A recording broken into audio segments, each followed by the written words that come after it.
શું હાલચાલ છે મિત્રો ગુજરાતના ખૂણે ખૂણેથી તમારા માટે સમાચાર અમે ભેગા કર્યા છે। સૌપ્રથમ વાત કરીએ તો સાર્વત્રિક વરસાદની આગાહી। રાજ્યના મોટા ભાગના વિસ્તારોમાં હળવાથી મધ્યમ અને કેટલાક સ્થળોએ ભારે વરસાદની સંભાવના વ્યક્ત કરવામાં આવી છે।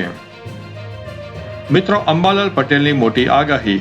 જાણીતા હવામાન નિષ્ણાત અંબાલાલ પટેલે રાજ્યમાં વરસાદનો નવો રાઉન્ડ શરૂ થવાની આગાહી વ્યક્ત કરી છે। જળાશયોમાં પાણીની આવક। ભારે વરસાદના કારણે રાજ્યના 34 જળાશયોને હાઈ એલર્ટ ઉપર રાખવામાં આવ્યા છે અને 15 થી વધુ ડેમ છલકાયા હોવાની માહિતી પણ મળી રહી છે। સરદાર સરોવર ડેમ। નર્મદા ડેમ એટલે કે સરદાર સરોવરની જળ સપાટી 131 મીટરને પાર પહોંચી ગઈ છે, જે ગુજરાત માટે આનંદના સમાચાર કહી શકાય છે। વડોદરામાં પૂરની પરિસ્થિતિ। ડભોઈ તાલુકામાં ઢાઢર નદીમાં પૂર આવવાના કારણે આસપાસના 10 થી વધુ ગામોમાં પાણી ભરાઈ ગયા હોવાના અહેવાલ મળી રહ્યા છે। સૌરાષ્ટ્ર અને ઉત્તર ગુજરાતના સમાચાર।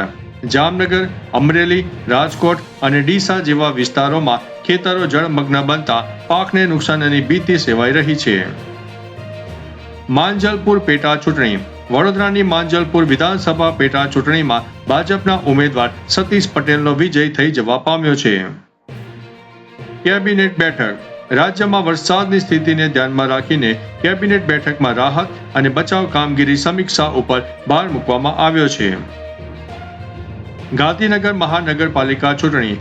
ગાંધીનગર મહાનગરપાલિકા ચૂંટણી માટે 27% ઓબીસી અનામતનું નવું રોટેશન જાહેર કરવામાં આવ્યું છે।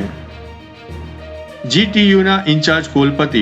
ગુજરાત ટેકનોલોજીકલ યુનિવર્સિટી એટલે કે જીટીયુના ઇન્ચાર્જ કુલપતિ તરીકે વૈભવ ભટ્ટની નિમણૂક કરવામાં આવી છે। Ahmedabad 2030 Commonwealth games. અમદાવાદ શહેર 2030 કોમનવેલ્થ ગેમ્સનું આયોજન કરશે તેવી મહત્વપૂર્ણ જાહેરાત કરવામાં આવી છે। એએમસીનો લગ્ન નોંધણી અંગે મોટો નિર્ણય।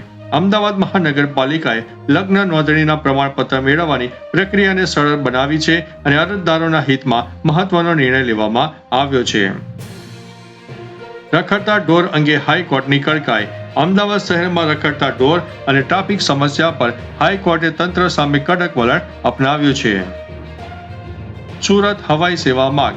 સુરતથી અમદાવાદ, રાજકોટ અને ભાવનગર રૂટ પર 50 થી 70 સીટરના વિમાનો શરૂ કરવા માટે એસજીસીસીઆઈ દ્વારા માંગ કરવામાં આવી છે।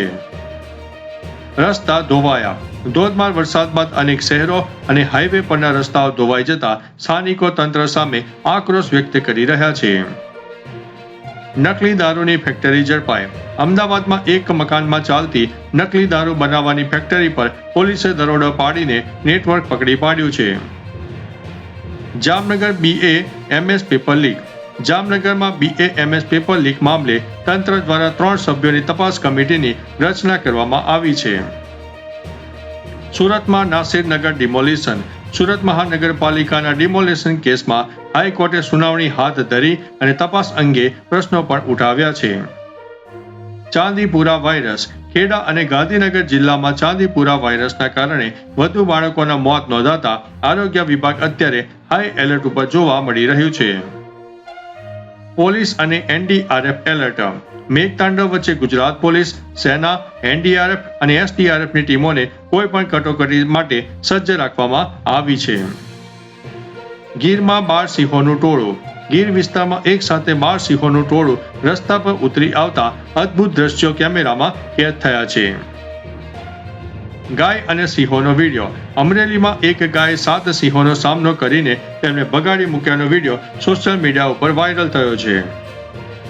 પશુપાલકો પર આર્થિક સંકટ। કપાસિયા ખોળ અને પશુ આહારના ભાવ વધી જતા રાજ્યના પશુપાલકોની મુશ્કેલીમાં વધારો થયો છે।